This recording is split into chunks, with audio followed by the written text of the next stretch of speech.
not giving up your academics for sports. That's just not true there. The academics are just as important and focused on just as much.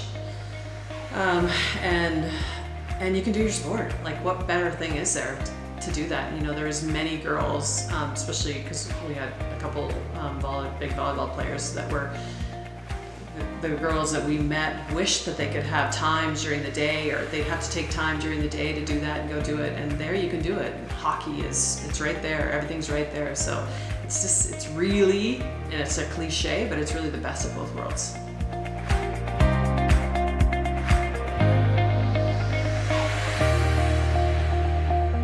We're connected to the Edge School, through lots of ways.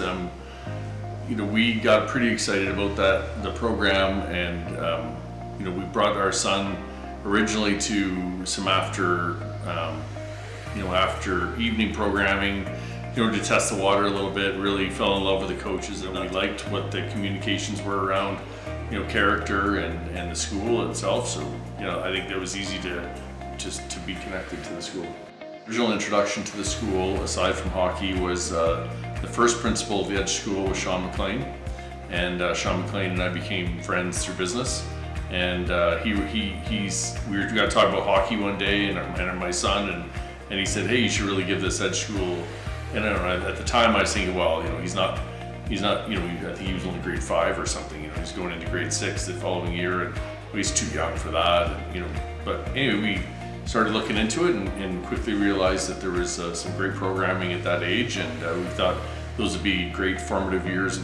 Part of the reason that I was like, wow, this seems great, is for boys, especially at that age, it just gave them something to do during the day that was a break from sitting and writing or listening. And at that age, from grade kindergarten to grade probably 10 even, it's hard for little boys to sit and just have that. So that was a great plus, that we were like, wow, he can go skate and learn how to do that stuff. But after that, I did some research on private schools and realized quickly that Edge was right up there. So that was a great thing. I'd say in the beginning, Britton was a good hockey player. He wasn't great. And a lot of people are like, well, you have to be good to go there. I'm like, no, that's where they make you good, right? So his was more following his friend. He liked hockey. Did he love it? No, but he learned to love it there. The rest of the kids, that they always had a great passion for sports. Our family is definitely a sports family. Jeff was a professional athlete, and we just have always been, sports has been a huge part of our family. So it kind of felt natural for us for everybody to go. I definitely fought it a bit with the older kids. I was like, well, don't you want to graduate your other school? But they all ended up going, and they're really happy that they all went, and really grateful for the opportunity to be able to do their sports while going to school. That was amazing. So. Yeah, and I think, not only do their sports, but do it at a high level and high capacity. So our oldest daughter only went there for a grade 12 year, and one of her comments was, after she left and went to TCU, to university, was, "Am I ever glad I went to the Edge for my last year?" And it was a huge, it really prepared me for my first year of university. And so, the styles are similar. It's, here's the work, do the work. We're here to help you if you need it. So, I think that was really good for her. And same thing, she was a volleyball player. They had an Edge team that year, they had a lot of fun with it. So, I think it was good for her. And our second daughter, definitely the one who plays post-secondary sports, she found the time to be able to practice with the coach she wanted, at the time she wanted, how she wanted. And that really, I think, propelled her to the next level of volleyball, to be able to play post-secondary.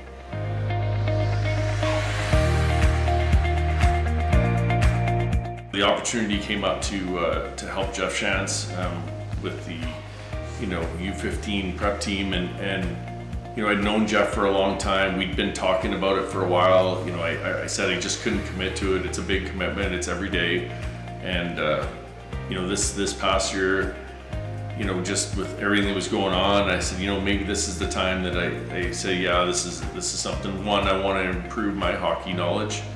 And he'd be a great guy to learn from, obviously. And I've been coaching minor hockey for 14 or 15 years, and and I enjoy the coaching. I really do get a kick out of the kids, and it's the hardest.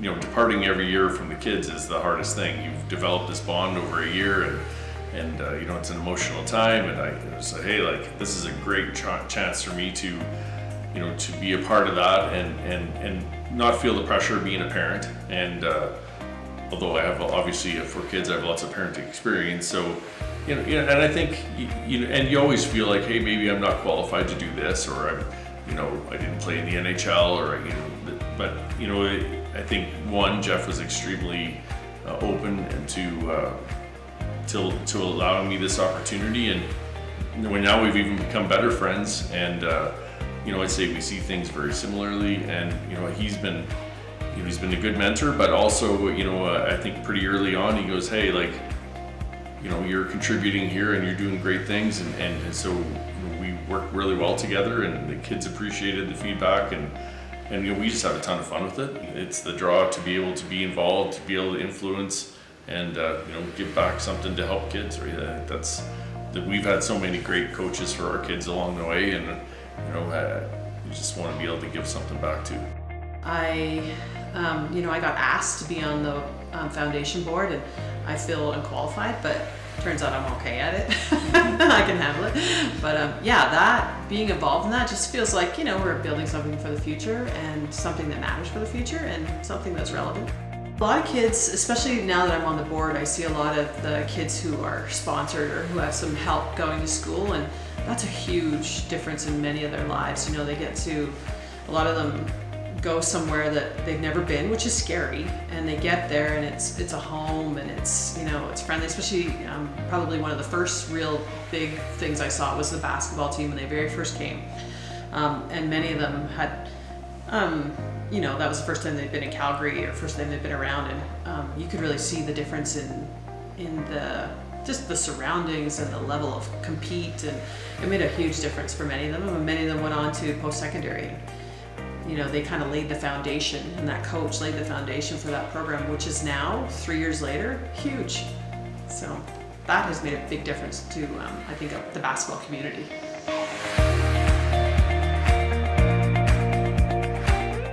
What I see is an all-encompassing program. So, from 8:30 or 8 o'clock, till 3:30, 4 or 4:30, during that kind of the balance of the school day, you can get everything from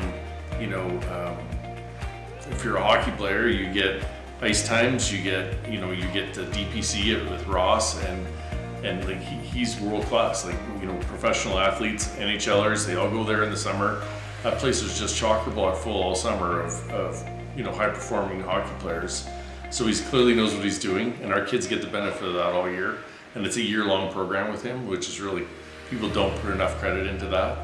The other thing is, like our team last year did one night of yoga every Monday. We did yoga after school, and all those little things that you think about that happen during the school day, those are all add-ons for quadrant hockey. Those are all add-ons for community hockey. Those are things that you've got to search out and go pay for. Outside of that, they're all included, and that is, and all the great teaching, and and the time, and if somebody's struggling with something on ice, in the classroom, and we're made aware of it, hey, so-and-so is gonna miss today because, he's gonna do some extra time in the classroom. And, we're a huge proponent of that. Like, yeah, they're there for hockey or whatever the sport is, but they're also there to make sure that they're filling out the 3 pillars, which is academics, athletics, and character. Right? I know for all the years I've ever been there, and every first day, it's a family feeling, and you walk in and it's exciting, and everybody, generally, I would say 99% of the students want to be there, and you can tell. Yeah, I think during COVID we were able to do things maybe other students in other places weren't able to do. I think we had 135 or 140 practices last year.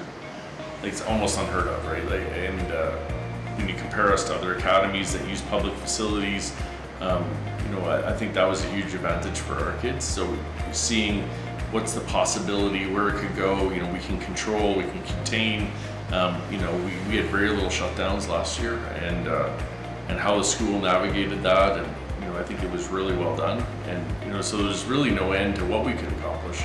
I mean, I loved the teachers. There's so many teachers that have left, but even the teachers who are still there that I've known for a long time, some of them are just some of the best teachers I've ever met. And everybody, I don't care which teacher you find there, they care. They care enough to ask about you, to follow, a student who's having a rough time.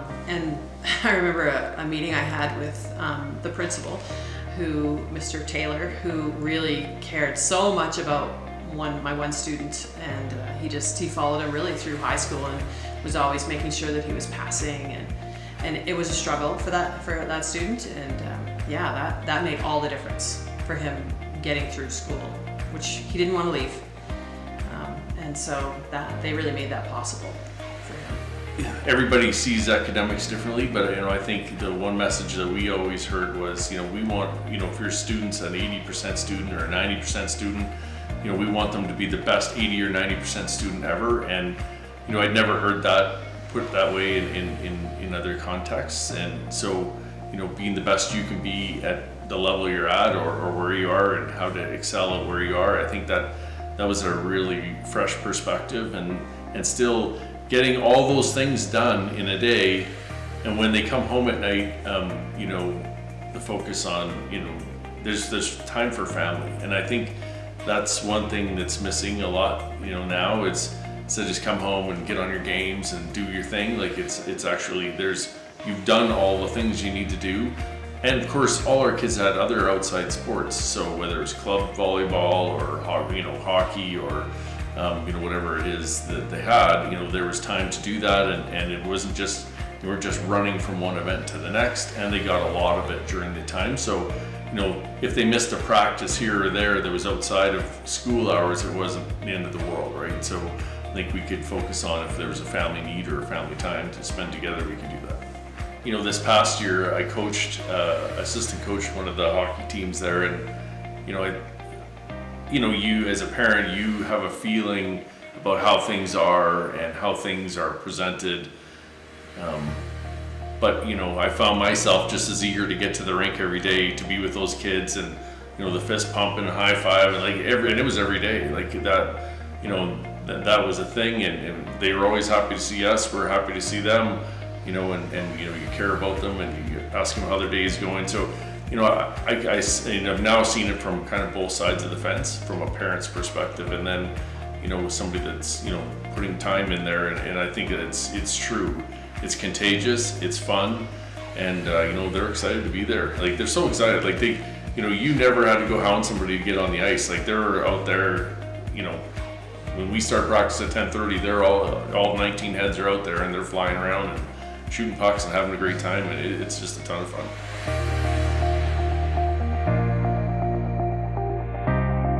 You could just about have any sport you wanted to, which they do.